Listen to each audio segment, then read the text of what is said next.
Bettering your business takes working with the best. With the James Hardie Alliance, you gain access to leads, training, networking, and support from the #1 brand of siding in North America. Achieve new levels of success by joining the James Hardie Alliance today. Tune for Mystery Theater.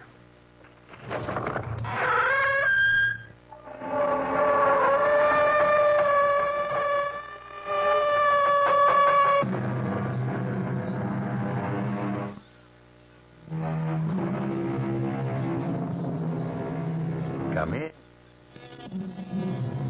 Welcome. I'm E.G. Marshall. The line between fact and fancy is often a very thin one. The border that separates illusion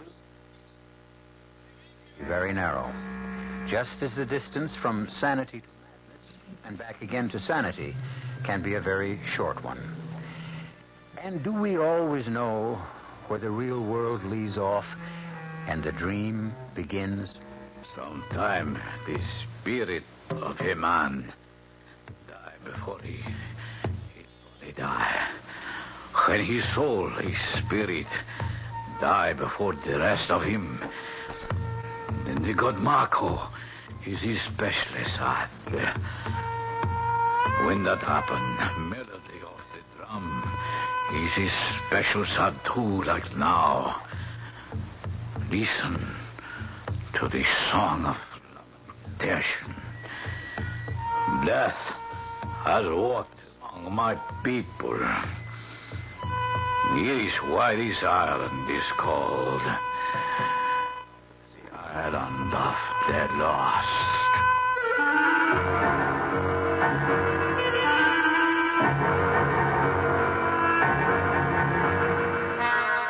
Our mystery drama, Island of the Lost, was written especially for the Mystery Theater by Arnold Moss and stars Norman Rose. It is sponsored in part by Anheuser-Busch Incorporated, Budweiser, and Buick Motor Division. I'll be back shortly with Act One.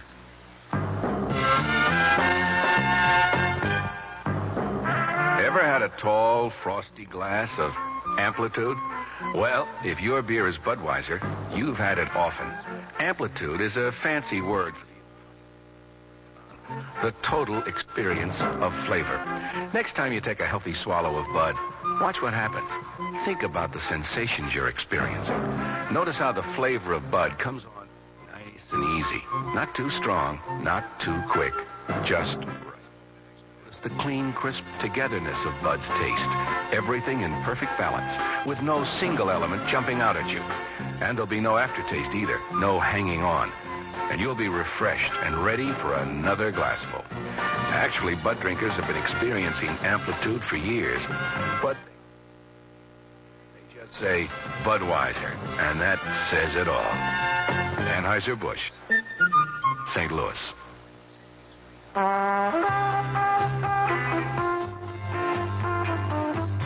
At Suburban Savings in northern New Jersey, you're always the tops. So to help you reach the top, Suburban is offering you a top 7.90% effective annual yield on their 7.50% savings certificates. And Suburban guarantees it from 4 to 10 years. Just a $2,500 minimum is all you need to get your savings straight to the top. Federal regulations allow premature withdrawals on savings certificates, provided prescribed federal penalties are adhered to. Of course, Suburban also has other ways to top off your day with a wide selection of other savings plans to choose from. Your savings will always come out on top because we offer you the highest interest rates allowed by law. Suburban Savings Office, conveniently located in Bayonne, Edgewater, Elmwood Park, Emerson, Hackettstown, Morris Plains, Nutley, Paramus, Sparta, and choose the right savings plan for you.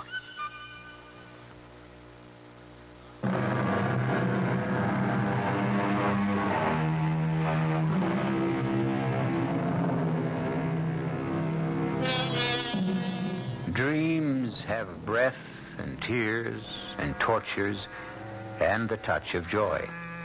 They leave a weight upon our waking thoughts. They take a weight from off our waking troubles. They can divide our being. They can become for us the heralds of eternity.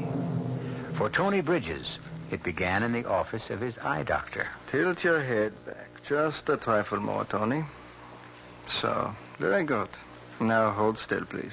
You know, every time you put that head mirror on to examine my eyes... And no talking, my friend. Ah, you're the doctor. One moment more. Mm-hmm.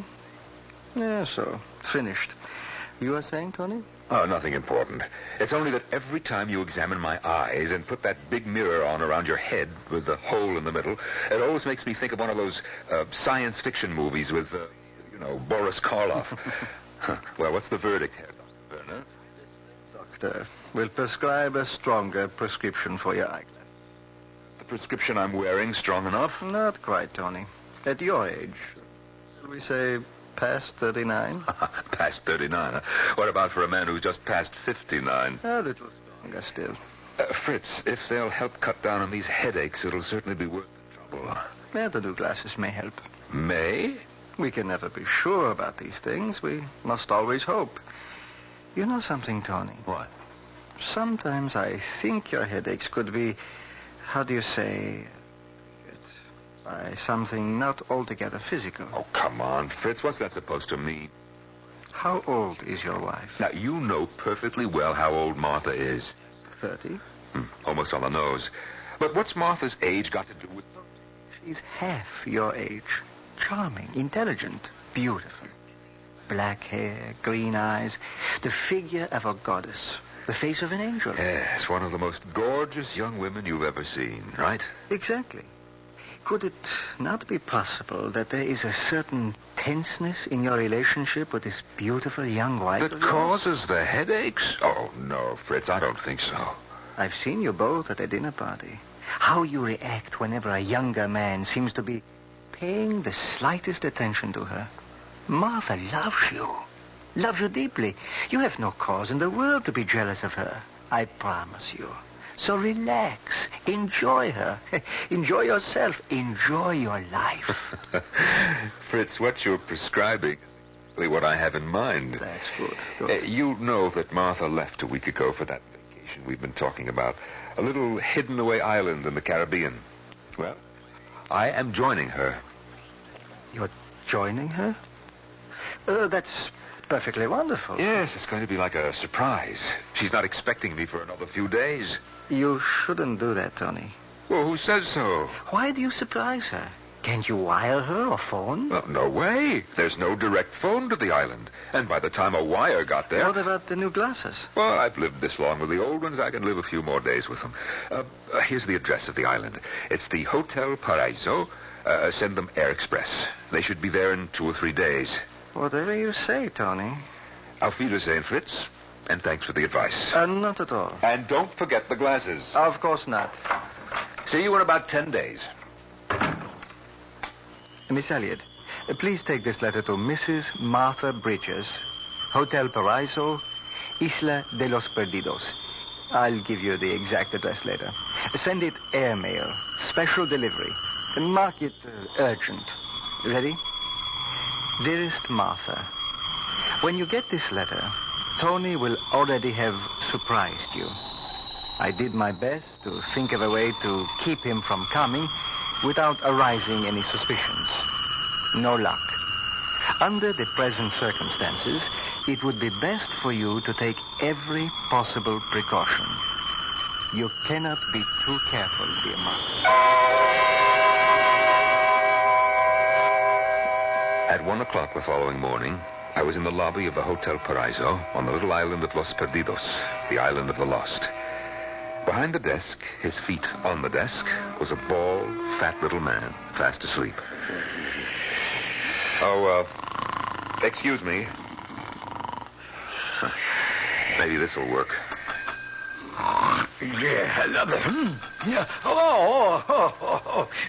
Please forgive me, senor. It's all right.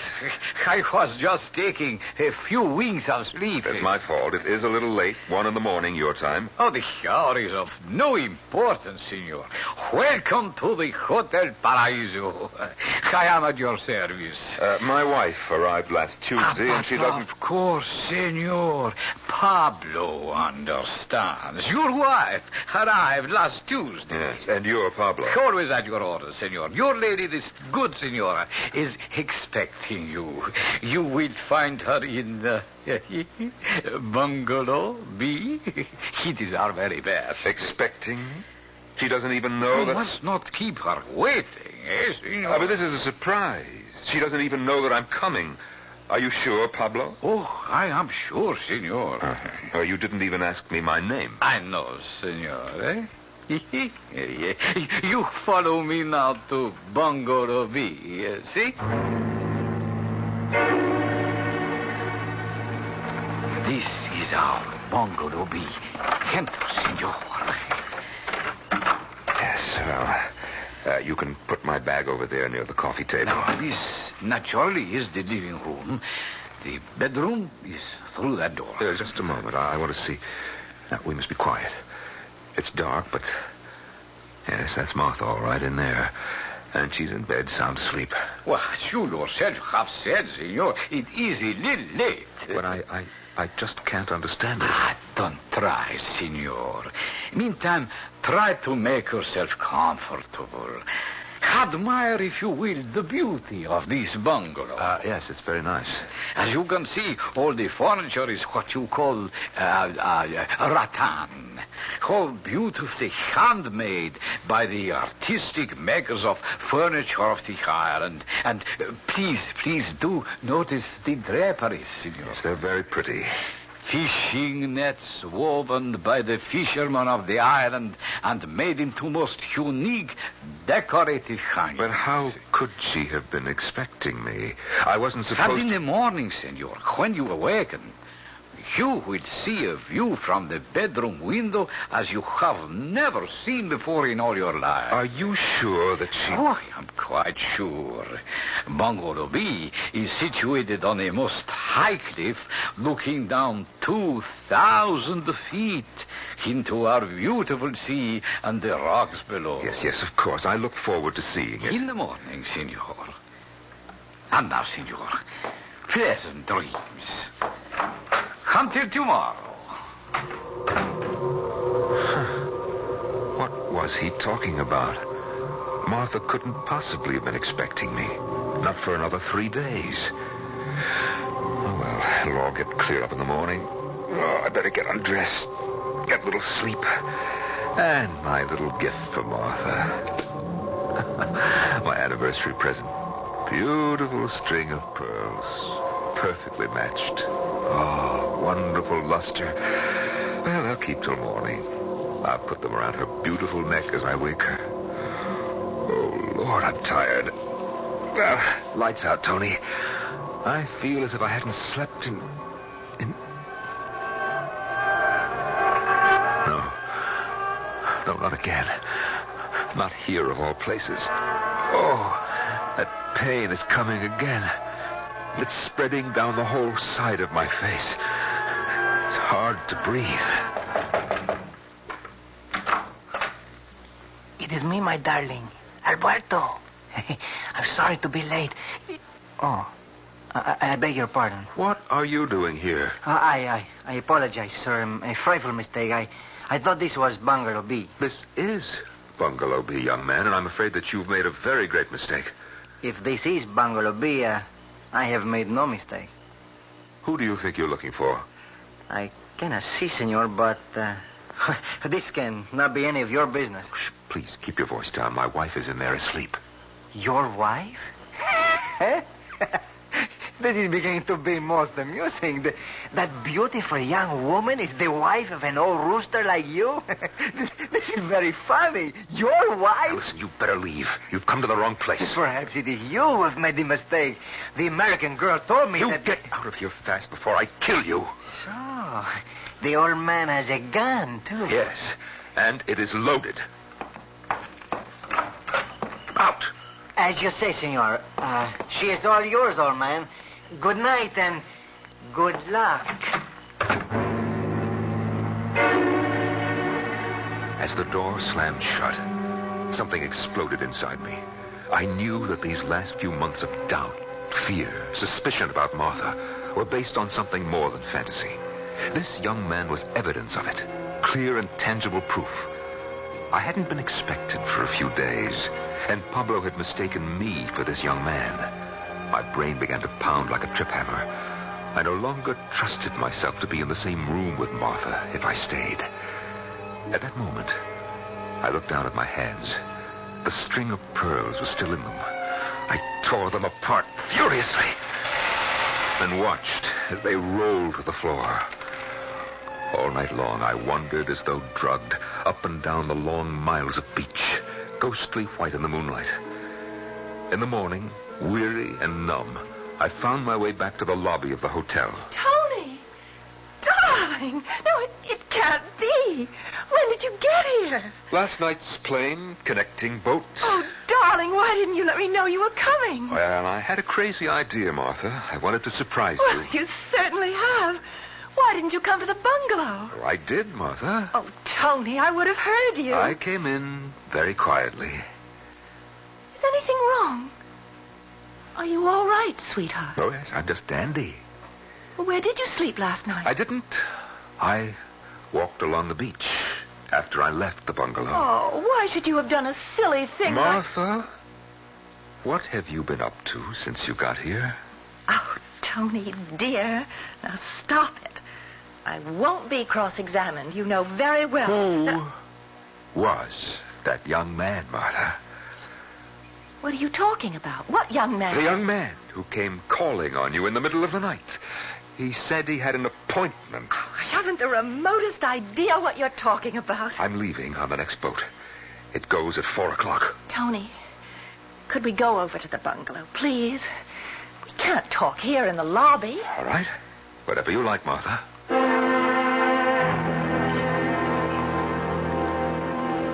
Where'd I put the key? Oh, here it is. Martha. What is it? What's wrong? Martha, you've made a mistake. Mistake? The furniture. It's all different from what it was last night. I don't understand you, Tony. The draperies, they were made of fish netting. These are, what do you call them, matchstick bamboo. Martha, what's the letter on this bungalow? It's Bungalow B, of course. This isn't the bungalow where you slept last night. Of course it is. Let's take a look at the bedroom. Oh, no. No, it can't be. You were sleeping in a double-sized bed, king size, in fact, and this room has 2 twin beds. No, wait. I know the view. Pablo said that the view from this bedroom window was something that I... What is wrong, Tony? Well, he said that there was a beautiful view of the sea and the rocks below the cliff and palm trees. Martha, what do you see out of this window? Nothing but the side wall of the bungalow next to us. Then where is the beautiful view? Unless, for some reason, Pablo lied to me. When the tree that has stood in the forest for 1,000 years topples and falls crashing to the ground, is there a sound if there are no ears to hear it? Do the brilliant colors of the rainbow exist for someone who has never had the blessed gift of eyes and eyesight? These are questions for which there are no easy answers. Just what similarly disturbing questions are there for Tony Bridges? Questions to which he has not yet found the answer. We'll find out shortly when I return with Act 2. Excuse me, sir, but do you know what happens this time of year? Right on, pal. I happen to know that right about now a freak blizzard falls on Dumont, New Jersey, and they're snowed in for the rest of the summer. Happens every year. Nope. You see, what happens this time of year is that you can get a particularly good deal on what is perhaps the most luxurious midsize car on the market, the midsize Buick Century Regal. Well, what good's a car when you're hopelessly snowed in? Well, that's a point. Hey, Mom, what's for dinner? Hey, Mom, what you got? Here's this week's dinner winners from your ShopRite supermarket. Fresh American whole leg of lamb, just 97 cents a pound. Shoulder lamb chops, $1.27 a pound. First cut beef chuck steaks, 59 a pound. Semi-boneless beef chuck roast, 99 cents a pound. Fresh pork spare ribs, 89 cents a pound. Fresh honeydew melons, just 69 cents each. Lots of variety for your menus and savings, too. Get a lot more for a little less throughout your ShopRite store. She loves the family. She wants the best. She does all that she can do. She lets ShopRite do the rest. Hey, Ma, what's for dinner? ShopRite has the answer. This is WOR New York, your Mystery Theater station. Worthy events for Tony Bridges of the night just past, the tree falling in the forest unheard, or colors never seen. What was the logical explanation?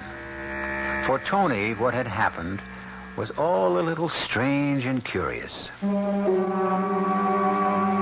Martha and I talked all morning.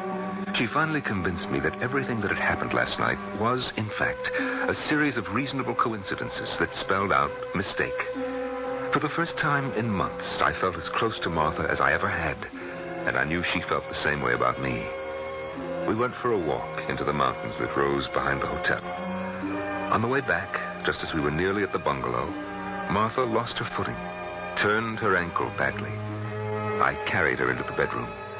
She rested while I unpacked and ordered dinner in our rooms. So, with your permission, senor, a beautiful dinner has been prepared for you and the senora. Look here. This fish was swimming happily in the sea only half an hour ago. And 1 hour ago, these beautiful vegetables were growing proudly in our own garden. Yes, thank you. Thank you very much, Pablo. It all looks beautiful indeed. So I place the dinner here on the table. Thank you. And, senora, I hope you do not suffer too much pain. No, it only hurts if I try to move it or put weight on it. You just stay where you are for a day or two, and it'll be fine, I'm sure. It is essential that one exercise care when walking in our beautiful mountains. From the time when there were earthquakes here, there are some cracks where one can trip and twist an ankle. Oh, really? This is earthquake country. I didn't know that. Senor, was. Not in any more than 40 years. Now, there. Your dinner is served. I leave you to the enjoyment of it. Buenas noches to you both. Senor, senora. Well, let me get these few things away in the closet, and then we'll have our so beautiful dinner. Do you have the key, dear? What key? To this second closet. It's locked. Oh, I forgot. There isn't any key. Pablo said the last guest took it with him. There's no master key, so he's ordered a duplicate from the mainland. Oh, well, I'll put my stuff in your closet then, all right? The key should be here by tomorrow or the next day. Oh, that's great. And now, if the senora will permit that she be carried from her bed to this most appetizing dinner... The senor has the senora's permission. Up we go. Oh. There we are. Comfortable? Yes. Couldn't be happier. Except for this stupid ankle. Buen appetito, my darling. To us. To us.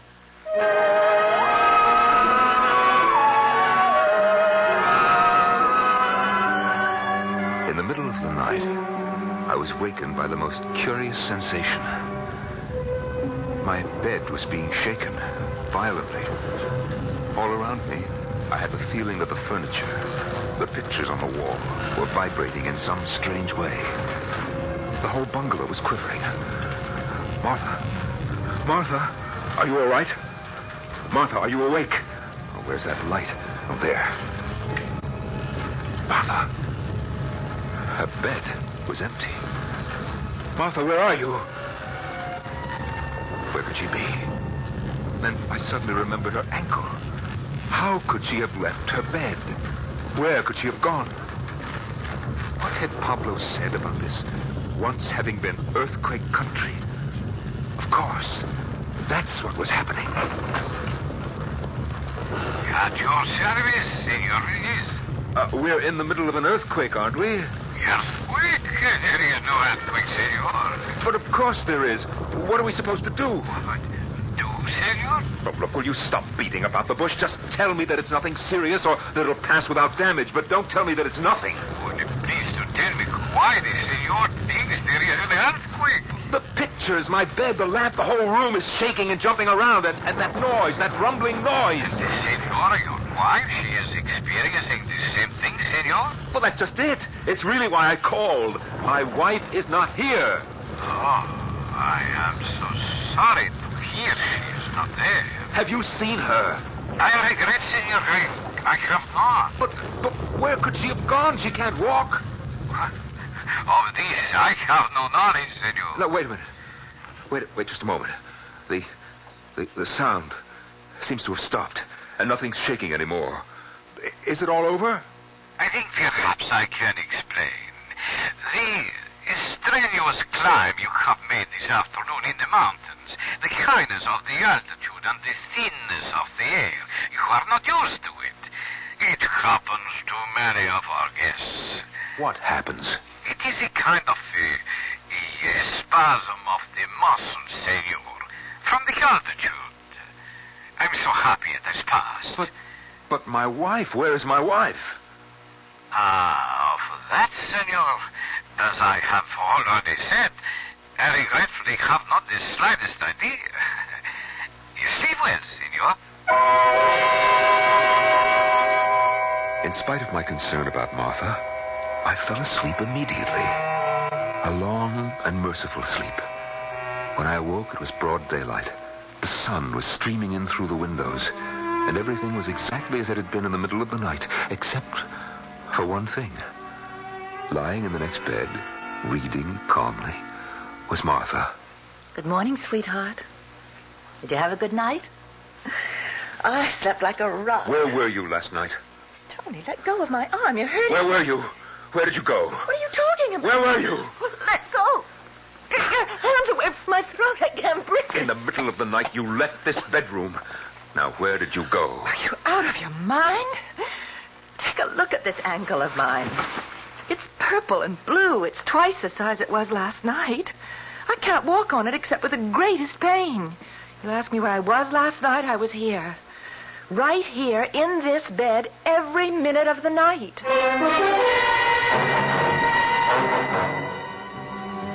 A couple of days passed. They were blessedly peaceful, uneventful, golden. 2 days before our vacation was to end, Martha's ankle was strong enough for her to venture out on another little walk into the hills that ran along the edge of the cliff that overlooked the sea below. Oh, this cane's a great help. I really don't have to put my full weight on the ankle. Just watch your step. Avoid any of those cracks that Pablo pointed out. Oh, look, darling, there's a clearing up ahead. We could rest for a bit when we get up there. Oh, listen to those birds. Yes, the whole thing is like a Garden of Eden. You know, Pablo said if we follow this path, we'll discover thousands and thousands of wild orchids. Oh, we should have come here long ago. It's so much more fun than going to those silly luncheons. For the first time in months, I began to feel sure of myself. Sure of Martha. In spite of all my fears, I knew she loved me. I had no reason for being jealous of her. Everything is so much more fun. Not a single reason. As she spoke, I began to hear a strange sound, like the flapping of 1,000 wings, coming nearer and nearer. Tony, look! The sky is black with them. Birds. Huge birds. Martha, what are they? They're all pink and red. I think they're flamingos. I've never seen so many birds in my life. They're coming closer and closer. Oh, Tony, I'm frightened. What should we do? I don't know. Martha, use your cane. If they come close, use it like a baseball bat. Here's a branch from the tree. I'll do the same. Look out, Tony. Here they come. Look, there's one. Oh, that big one. Oh, that big one just knocked off my glasses. I can't see. Don't think I can fight them. There's too many of them. Keep at it, darling. Sooner or later. Oh. Martha? What happened? Where did they go? They? The flamingos. The birds. They disappeared as suddenly as they came. Are you all right? I'm fine. I can't imagine. Oh, I need a cigarette. You take one of mine. They're in my bag. I can't see very well. I lost my glasses when those birds... The bag. It's right near your feet. Oh, yes. Yes, I've got it.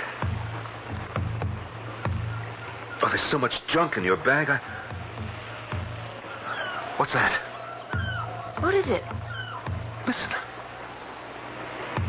You hear it? What do you suppose it is? Martha, you do hear it, don't you? I think so. In the distance, those drums beating. Oh, of course. Of course I hear them, dear. Oh, thank heavens. I thought for a moment. Where do you suppose they come from? Who's playing them? But I haven't the slightest idea. It's funny. Now for that cigarette. Down we go into the bottom of your bag and... Martha. Martha, what's this?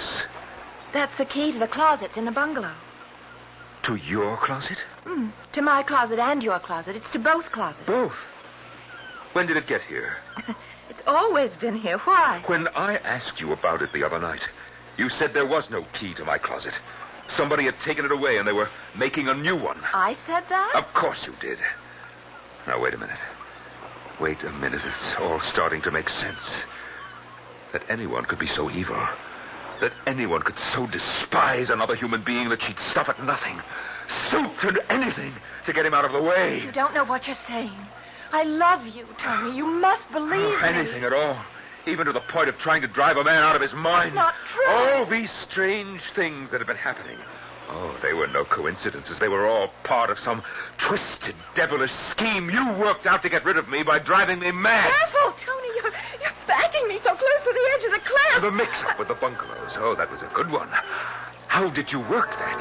And the business of your ankle and disappearing in the middle of the night. That was worthy of a master. Stop it, Tony! And the birds, huh? And now this key. Oh, you missed your calling, Martha. You should get an act together. Martha, the mysterious magician. She mystifies. She confuses. The hand is quicker than the eye. She cheats. She lies. But it's all part of the act, isn't it, Martha? Isn't it? Careful, Tony. I'm losing my balance. Tony! Long trip, Martha. 2,000 feet. And those sharp rocks down there can't be very comfortable, can they? The act is over, Martha. Curtain, Martha. Jealousy is said to be the child of love.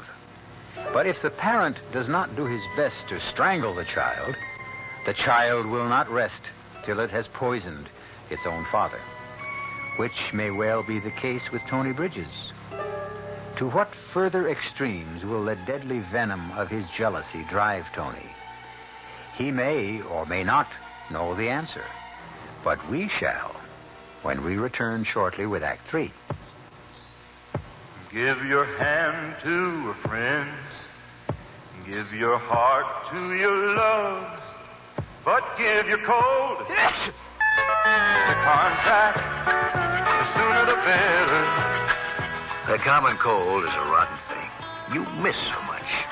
Sneezing, drips, and congestion can drag you down. Then ask yourself the contact question.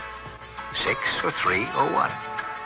You'd need 6 cold tablets, 2 every 4 hours, or 3 ounces of Cold's liquid, 1 every 4 hours, or just 1 contact for up to 12 hours continuous relief of those symptoms.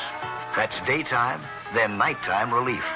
Both the others have things for aches and fever, and the liquid, something for coughs. Not found in Contact 600 Tiny Type pills. Give your cold to Contact. 6 or 3 or 1. Take Contact. Only as directed. Most appetizers you eat, but there's one appetizer you drink. Dubonnet. Before that's the time to think about some Dubonnet to drink. Before a meal by day or night, it helps to whet your appetite. Before, it's the time before for Dubonnet.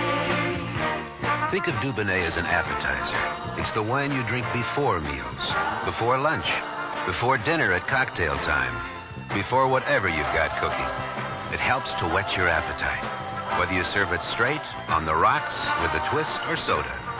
Dubonnet before makes what comes after that much better. Dubonnet. It all started in France, of course. Before.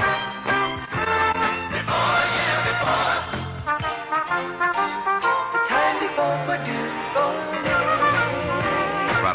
USA, Dubonnet Company, New York, New York.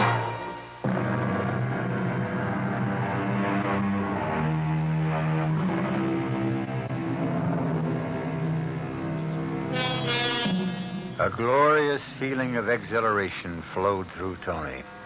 His head was as light as if he'd drunk too much champagne. For the first time in years, he no longer had a heavy millstone around his neck. The torment of having a beautiful young woman for a wife. Tony Bridges' only concern now was to find some way to get off the island before Martha's body was discovered. The same drums I'd heard just before Martha. I started walking slowly, deliberately, in the direction from which they seemed to come. Without my glasses, I could just barely see where I was going. I tore my way through a tangle of creeping vines and found myself in some sort of a clearing. I almost stumbled over something seated before a small fire. It was an ancient little man of the island, his face like so much black parchment, his clothes in rags. He sat there, hunched over the smoky fire, blinking his eyes and mumbling. I beg your pardon. It is all my fault. I should not sit in the middle of the path, but it is a good place to meditate. Who are you? What's your name, old man? He is long forgotten, my name, even by me. What are you doing here? Sitting, listening, thinking. Listening? To the sad and mournful song of my people. Oh, you mean those drums? You hear them too? Alas, I hear them too well. I hear them. What are they for? Where does the sound come from? Our island is small. They come from everywhere. They are heard everywhere. But why? Why? What do they mean? This what you hear is lament.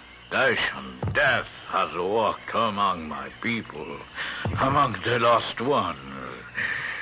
It is why this place is called Isla de los Perdidos, Island of the Lost.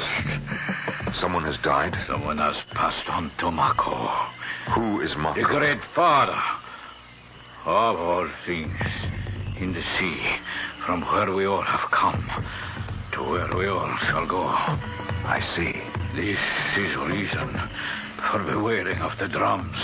They beat out their farewell to the soul of a man who is making the journey to Mako. The soul of a man or a woman? Man.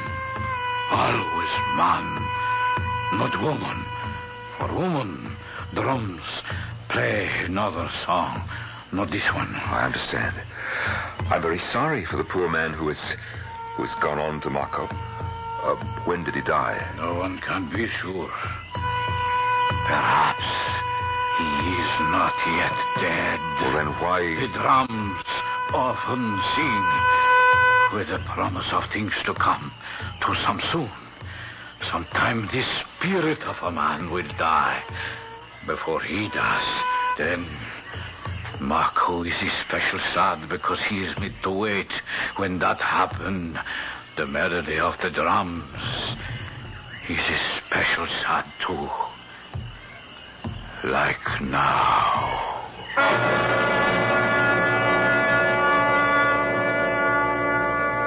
I left my ancient friend as quickly as possible, made my way back to the hotel. I couldn't stop thinking of all the confusing things that had happened since I arrived on this cursed island. The mix-up with the bungalows, the visitor that first night, the missing closet key, what I had thought was an earthquake, Martha's apparent disappearance in the middle of the night in spite of her bad ankle, the attack by the flamingos, and finally, my realization that Martha, in some way, has made all these things happen to drive me out of my mind. But hold on there. Has made things happen? Made things happen. Martha is dead. Her body at this very moment is being battered against the sharp rocks by the angry waters of that beautiful blue sea. Senor Bridges, I have been looking for you all over. What do you want?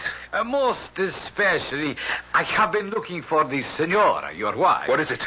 For you, senor, this small package has arrived by this morning's boat. Thank you, And for Pablo. the senora, this letter. Handmade, very special delivery. He's marked most Yes, I'll take it. You will be sure, senor, it reaches the hands of the senora. Is also marked very personal. Don't worry. Thank you, senor. I walked over to Bungalow B. Once inside, I collapsed into the big chair, feeling as though my lifeblood had been drained from me. I opened the package addressed to me. Good old Fritz. My glasses. I put them on, and things came into focus once again. Then I tore open the letter addressed to Martha. Very especial delivery, most urgent, very personal. As I read, my hands began to shake, my head to ache. Dearest Martha, when you get this letter, Tony will already have surprised you. I did my best to think of a way to keep him from coming without arousing any suspicions. No luck. Under the present circumstances, it would be best for you to take every possible precaution. You cannot be too careful, dear Martha. My last examination of Tony showed unmistakable symptoms. In the simplest language, of deterioration of the brain tissues. The symptoms point clearly to a situation where Tony's sanity hangs by a very thin thread. At any given moment, that thread may snap. If it does, the first manifestations will be an attack of dizziness, accompanied by a buzzing in the ears and a The blurring of the vision. There are also indications of things that follow the classic pattern, that there will be a series of hallucinations. Hallucinations. He will think he sees and hears things he actually does not see or hear. He will think he has done things he has not actually done. Hallucinations. Then none of these things ever really happened. And Martha's alive. She's alive. Like everything else, I imagined that, too. I imagined that I killed her.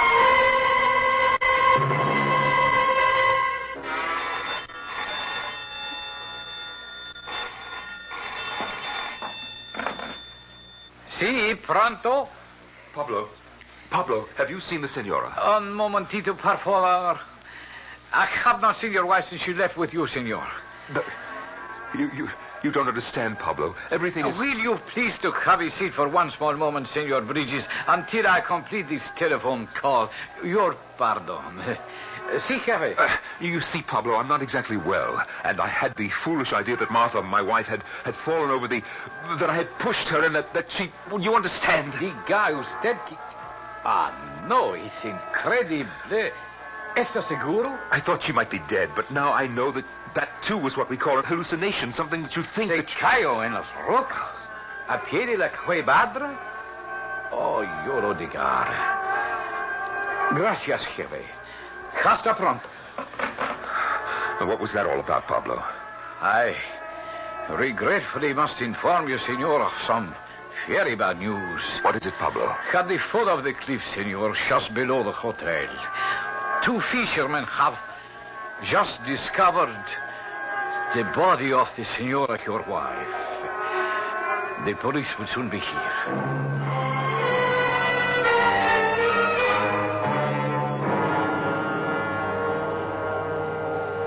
Are you all right, Senor Benitez? Oh, yes, I'm fine, Pablo. Did I hear you speaking on the phone a moment ago? The phone? Ah, si, senor. It was the contractor for the building of the annex to this hotel. And you didn't tell me something about 2 fishermen, what they found at the bottom of the cliff? Not one word, senor, about any fisherman. You said nothing about my wife? Well, no, senor. Oh, thank you. Thank you, Pablo. I'll be in the bungalow. Was that phone conversation And what Pablo had told me about Martha's body being found at the foot of the cliff, was that, too, a hallucination? Along with my backing her off the cliff? What was real? What was imagined? Was Martha dead? Was she alive? I rushed back into the bungalow. I knew Martha would be there. Dear, sweet, wonderful, beautiful Martha. Martha? Martha, sweetheart, where are you, Martha? The bedroom? The bathroom? Oh, where on earth could she be? Yes. Excuse, senor, but you have two visitors.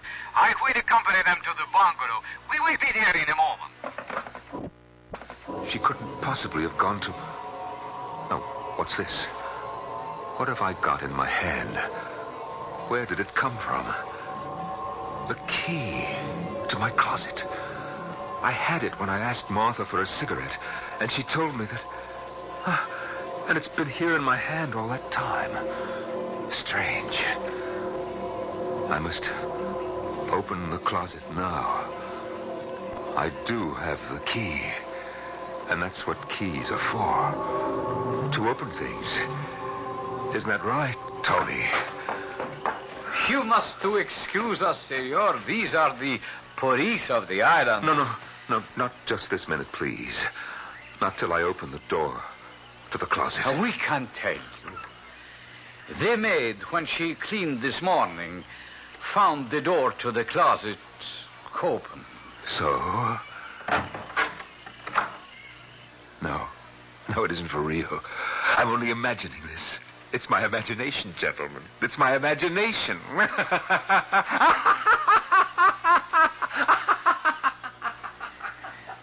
See, Senor Jefe, here in this closet, that is the body of his wife. Is strangled with this string of precious pearls.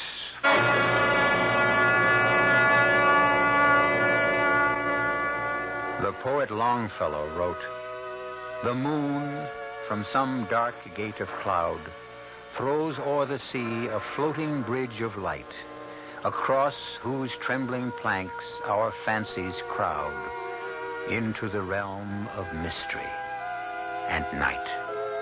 So Tony Bridges, as he stands staring into the sea, watching the floating bridge of light cast by a full Caribbean moon, Tony knows at last the difference between the real and the imaginary. Or does he? I'll be back shortly. Pardon me, miss. Can you tell me what happens this time of year? Rhubarb reaches its peak. Nope. Muskmelon reaches its peak? No. Oh, well, does it in any way involve something reaching its peak? No, not really. Oh. What happens this time of year is that you can get a really outstanding deal on Buick's small but surprisingly elegant Apollo.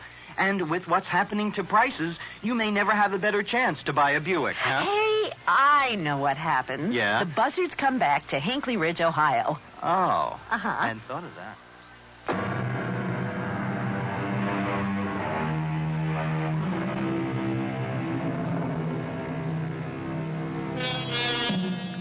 We trust you've enjoyed our little exercise in Now You See It, Now You Don't.